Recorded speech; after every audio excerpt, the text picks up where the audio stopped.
नमस्कार, मैं अपूर्वा। आप देख रहे हैं यूथ इंडिया। आइए नजर डालते हैं आज के कुछ खास खबर की ओर। आरबीआई ने पेटीएम बैंक की डेडलाइन 15 मार्च तक बढ़ाई। इसके बाद पैसे डिपॉजिट नहीं कर सकेंगे। वॉलेट और फास्टैग भी नहीं चलेगा। रिजर्व बैंक ऑफ इंडिया यानी आरबीआई ने पेटीएम पेमेंट बैंक की डिपॉजिट और अन्य ट्रांजैक्शन की डेडलाइन को 15 मार्च तक बढ़ा दिया है। पिछले कुछ दिनों में सेंट्रल बैंक को लोगों के बहुत सारे सवाल भी मिले थे। उसके आधार पर आरबीआई ने एक FAQ सवाल जवाब भी जारी किया है। इससे पहले 31 जनवरी को जारी सर्कुलर में आरबीआई ने कहा था कि 29 फरवरी के बाद पेटीएम पेमेंट बैंक के अकाउंट में पैसा जमा नहीं किया जा सकेगा। इस बैंक के जरिए वॉलेट, प्रीपेड सर्विसेज, फास्टैग और दूसरी सर्विसेज में पैसा नहीं डाला जा सकेगा। बीजेपी का 2 दिवसीय राष्ट्रीय अधिवेशन 17 फरवरी यानी शनिवार से दिल्ली के भारत मंडपम में शुरू होगा। इसमें पार्टी के देश भर 11,500 से ज्यादा पदाधिकारी जुटेंगे। राष्ट्रीय कार्यकारिणी और राष्ट्रीय परिषद की इस बैठक में लोकसभा चुनाव में जीत के लिए रोड मैप तैयार किया जाएगा। साथ ही बीते 10 साल की सत्ता के दौरान लिए गए पार्टी के बड़े और निर्णायक फैसलों पर प्रधानमंत्री मोदी को धन्यवाद दिया जाएगा। पूर्व केंद्रीय मंत्री और सीनियर बीजेपी नेता रविशंकर प्रसाद ने कहा कि लोकसभा चुनाव में एनडीए के 400 सीटों की जीत के लिए लक्ष्य के लिए देश भर से डेलीगेट्स भाग ले रहे हैं।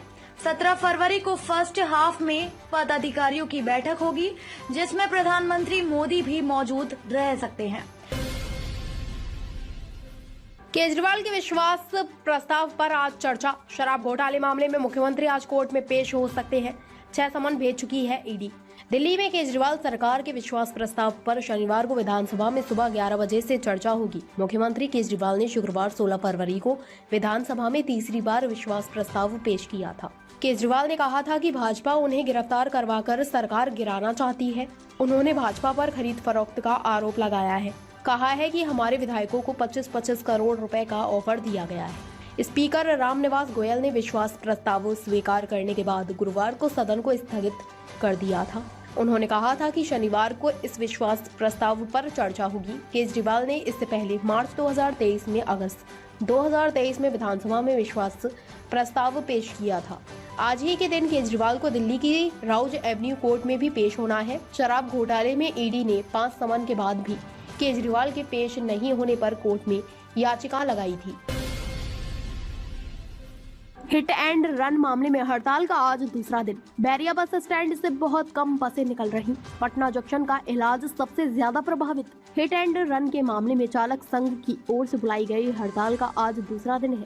राजधानी पटना के अंदर सामान्य दिनों से बहुत कम गाड़ियां सड़क पर नजर आ रही है। पहले दिन से ज्यादा दूसरे दिन इसका प्रभाव दिख रहा है। हालांकि परिचालन पूरी तरह से ठप नहीं हुआ है। इस हड़ताल का सबसे ज्यादा असर बैरिया बस स्टैंड पर पड़ा है, जहां से रोजगार की तरह बसें नहीं खुल रही हैं।